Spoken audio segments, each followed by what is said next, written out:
Hey, this is Rebecca Dale at Rebecca Dale Art, the Dreaming Tree Farm, and I'm working on the prompt list still. I haven't been able to get a video done the past several days, but this challenge was clustered and tangled threads.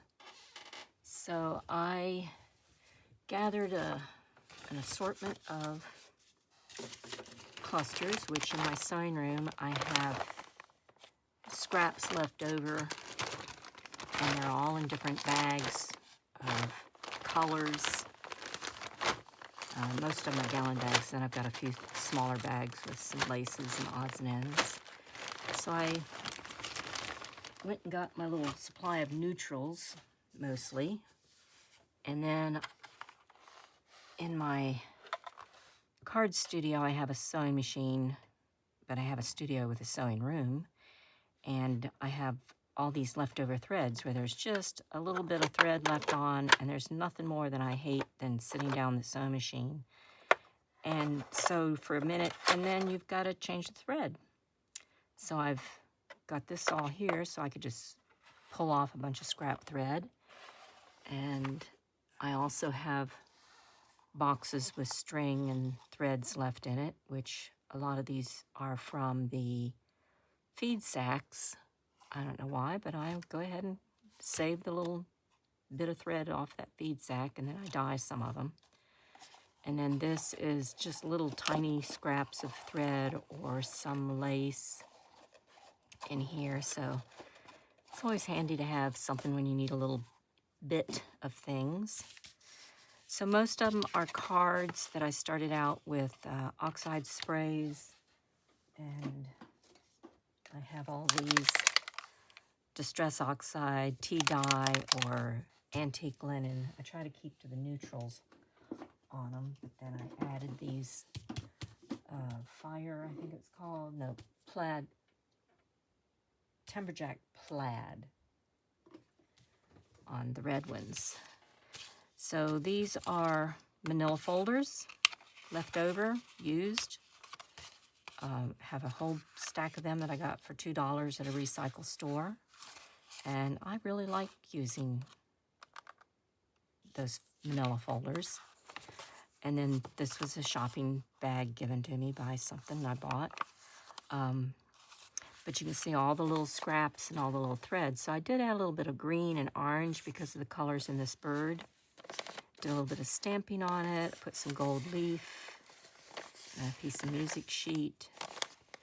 And then these, I did get all these birds cut out of a book.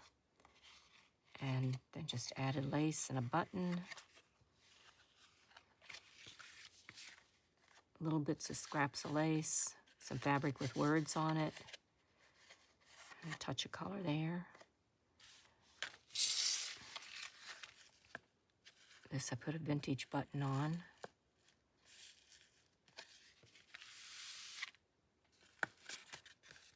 So the oxide spray is interesting how it has varied colors in it. So they can become pockets. If I just glue on two sides, I can use it as a pocket, or I can add paper to the back for writing space. That will vary depending on what I do. And then the other challenge is coin envelope and splattered ink, spilled ink. So I got busy making a bunch of ink pens because I need them in other ideas. And I used a tea bag, not a tea bag, a bag inside the box that holds the tea. It's kind of a wax paper. And so I just spilled some ink on there and added the little splatter of the ink.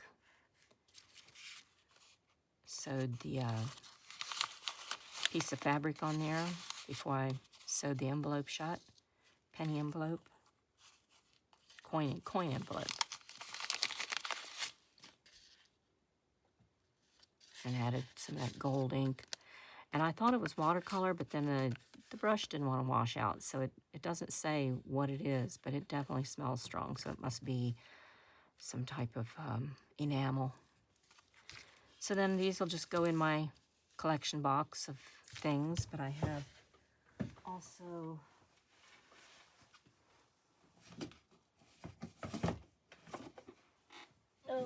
because I do a sewing journal, I have sewing tidbits in this box that I collect, and I have thought I had an art, yeah, this is the one I'm going to collect my art stuff in. So I've got a few things in here. Not many yet, but that's okay. It'll grow. And then this is science and specimens. So I have a bunch of specimen cards saved in here. All kinds of research stuff, and what else is in here? Prints I made from old magazines. Dictionary pages that I saved that I thought were cool. Butterfly wings and moth wings that I found. This one, a specimen card, but it's got a rust technique on it, and that is cinnamon and Mod Podge. So you put your Mod Podge down. I painted the background with turquoise and browns, and then I put the Mod Podge down and then put cinnamon on it. And it's got a rough texture, just like it'd be rusty. So I cut out a key and did the same thing to the key, and then this paper is rust dyed. But once you put the glue in the cinnamon, then you heat it with a gun until the glue bubbles, and it mixes with the cinnamon. And it does not smell like cinnamon anymore, but that's what that was. So that is the 2 challenges that I'm doing for today.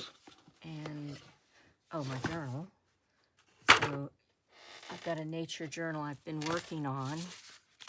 And when I get done with the challenge, I put them in here, and I've got them all tagged with the pink tags. I ran out of pink tags. So this will be filled with nature stuff from my farm. And I have a chicken that I've added already. I have a teeny farm. And yeah, I put a story in there for some story about the farm.